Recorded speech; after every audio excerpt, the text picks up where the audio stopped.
Assalaamu calaykum. YouTube channelka aad naga daawanaysaan waa Hansan Media. Ku soo dhawaada muuqaal cusub. Maanta waxaan idiin wadaa xigmado aad u muhiim ah.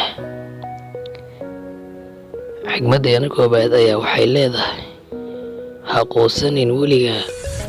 Quusashada aad ka quusatay nolosha, dunidu waxay dhaxal siisaa abaalmarin la'aan. Caqabadaha nolosha umaysan imaanin inay kaa dhigaan ruux daciif ah, balse waxay u yimaadeen inay ku tusaan awoodda kuu qarsoon. Xigmadeena labaad ayaa ah: danta guud ka hormari tan gaar ahaaneed.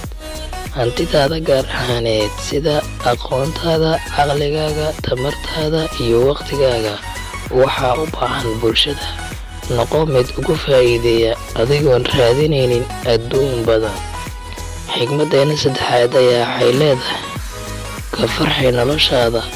Haddii aad noloshaada ugu deeqi weydo akhris iyo habfikir sare, ugu deeq dhoola caddayn qurxoon oo aad kula dhaqmayso dadka kugu xiran.